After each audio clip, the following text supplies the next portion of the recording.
그래서 제가 정말 그 치욕을 무릅쓰고 이제 언론 대동해서 피부과 또 성형외과까지 전문가들이 검증을 했지 않습니까? 그분이 여러 차례 저한테 이거 아주 오래된 얘기니까 계속 사과도 했어요. 얼마나 더 제가 이 검증을 해야 될지는 사실 방법을 가르쳐 주면 얼마든지 하겠습니다. 제가 뭐 비 오는 날 노무현 대통령님 연결식 가지 말고 나하고 놀자고 전화했다는데 그날은 대한민국에 비가 오지 않았습니다. 2, 3년 전에도 그걸 검증을 했죠.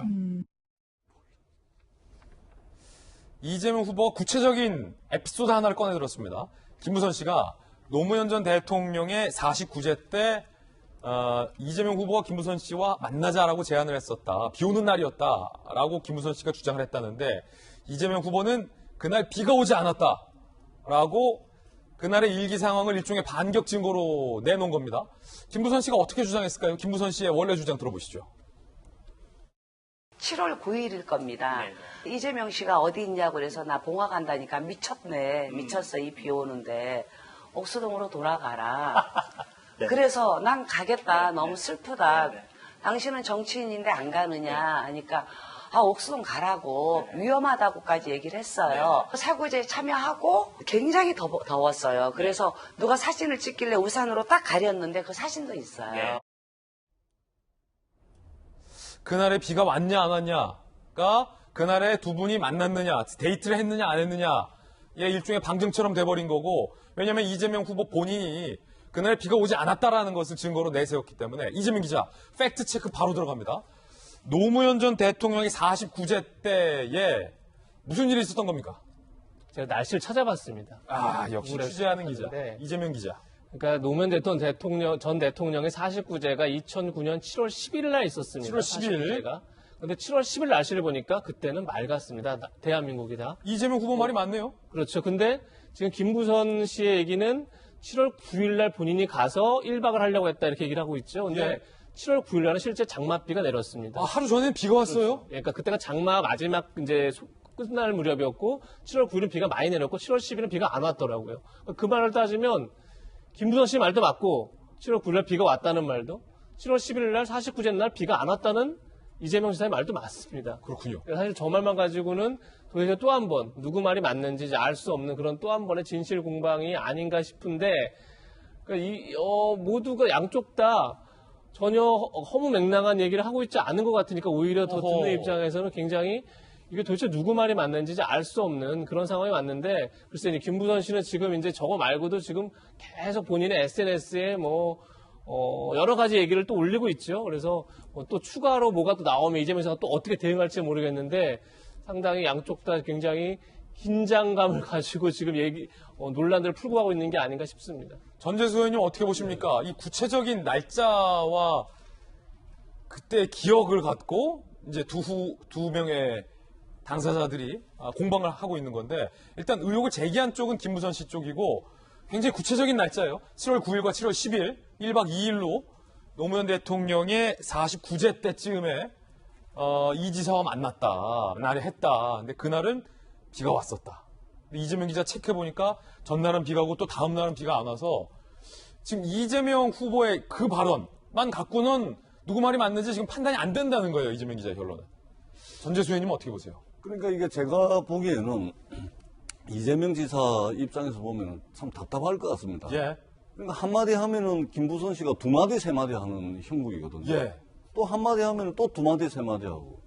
이것에 대해서 해명을 하면은 또 다른 거 가지고 또 의혹을 제기하고 이런 식이거든요. 예. 그러다 보니까 이제 이재명 지사 입장에서는 참 이게 지금 좀 어떻게 이럴 수도 없고 저럴 수도 없는 굉장히 깝깝한 이제 상황에 좀 처해 있을 것 같고 왜냐하면 무슨 말을 해도 또 다른 이야기가 나오기 때문에 근데 사실은 이제 이 김부선 씨와 관련된 이 이야기가 지금 1, 2년 된 이야기가 아니고 몇 년 된 이야기거든요. 네. 그렇기 때문에 김부선 씨도 이전에 했던 말씀들을 다시 반복해서 또 말하자면 이제 말싸움 비슷하게 말꼬리 잡기 비슷하게 이렇게 하기보다는 새로운 증거가 또는 기존에 공개하거나 제시하지 못했던 증거가 있다면 그런 증거를 좀 제시를 해서 좀 서로 이제 공방을 벌렸으면 좋겠다라는 생각이 듭니다. 이 논쟁 자체가 이 논란 자체가 지난 몇 년간 한 4, 5년 정도 됐기 때문에 이런 식으로 앞으로 또 이제 논란이 된다면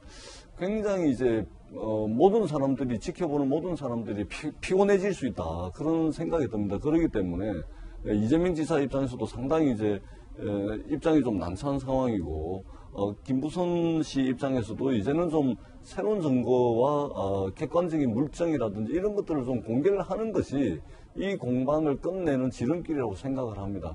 대통령 선거판에서 이런 문제 때문에 공방이 왔다 갔다 하는 것을 지켜보는 국민들도 그렇게 썩 유쾌하지는 않을 것 같다. 이런 생각을 하고 있습니다. 그렇군요. 그런가 하면 김부선 씨가 또 반격을 했습니다. 김부선 씨가 이재명 후보에게 2번이나 사과를 했다라고 이 후보가 조금 전 말했는데 이에 대한 반박입니다. 그분이 공개적으로 2번이나 사과했다. 조금 전에 이재명 후보 얘기 들었고요. 그러자 김부선 씨가 즉각 2번이나 가짜 사과문을 쓰고 당신을 보호했다. 한 번은 팬카페 운영자가 사정해서, 2번째는 주진우 씨가 시키는 대로 너의 지시대로 썼다. 몬스터, 이제 애누리 없다. 주진우와의 녹취록을 또 공개하겠다. 강력계 형사 출신에게 물어볼 수밖에 없어요. 여기서 주진우 씨는 애 나오고 주진우 씨와 김부선 씨와의 녹취록을 공개하겠다는데 이건 또 뭡니까?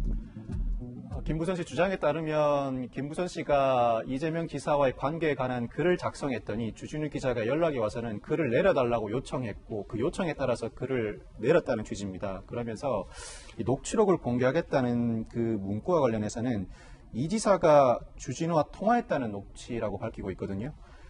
그 내용 자체는 추정컨대는 이 지사가 주진우에게 이 글을 내려달라고 요청하는 통화를 했었다는 주진우 기자의 대화가 담긴 녹취가 아닐까 싶은데 네.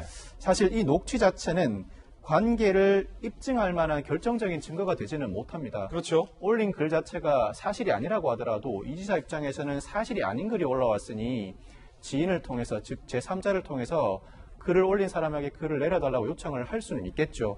그렇지만 김부선 씨가 주장하는 여러 주장의 정황들 중에 일부가 될 수는 있겠습니다. 사실 이 사건의 경우에는 이 지사 입장에서 관련된 의혹이 아니나 다를까 제기되고 있다 보니 해명을 할 수밖에 없는 상황이고, 이 지사 입장에서는 사실이 아닌 것을 증명하기는 불가능하다고 언급했고 그 말은 맞습니다. 그러다 보니 관련된 구체적인 주장 사실이 나오면 그에 대해서 반증 형태로 반박을 해나가고 있습니다. 병원에서 검증을 받는다든가 49세 때 피가 안 왔다든가 내지는 김부선 씨 주장 자체가 전면적으로 사실과 다르다는 반증 취지, 즉 2번이나 사과했다는 주장도 하고 있는데, 일각에서는 또 김부선 씨도 그렇다면 김부선 씨를 이 지사가 고소하면 되는 거 아닌가라는 주장도 하고 있습니다. 그렇지만 이 지사 입장에서는 고소가 하등에 도움도 되지 않고 오히려 상황을 불리하게 만드는 요소입니다. 그 이유는 고소를 하게 되면 경찰서를 왔다 갔다 하면서 국민적인 관심도 집중될 뿐만 아니라 그렇군요. 법리적으로도 이 지사 입장에서는 고소를 하게 되면 김부선 씨를 상대로 명예훼손 혐의로 고소를 해야 되는데 명예훼손 수사를 진행하다 보면 적시한 사실이 사실인지 허위사실인지 여부를 판단해야 합니다. 그런데 이 지사 말대로 없는 사실 입증하기는 불가능합니다. 즉 허위사실이라는 입증 자체를 하기가 어렵습니다. 그렇다면 수사기관 입장에서는 명예훼손에 해당한다는 판단이 든다고 하더라도 사실적시 명예훼손으로 처벌할 수밖에 없는데, 그렇게 되면 국민 입장에서는 명예훼손 행위는 했지만 사실이네? 이런 판단을 할 수밖에 없습니다. 즉 받아들이는 국민 입장에서는 수사기관이 사실이라고 판단했네라고 받아들일 수밖에 없다 보니 이재명 지사 입장에서는 고소를 행하는 것 자체가 하등에 도움이 되지 않고 오히려 판세를 불리하게 작동시키는 요소가 그렇군요. 고소를 할 수가 없습니다. 자, 두 분의 관계는 알 수 없습니다. 다만 한마디를 못하자면 이 의혹을 제기한 김부선 씨에게 이 어떤 입증의 책임과 역할도 있다라는 말씀도 한마디 보태야 될 것 같습니다.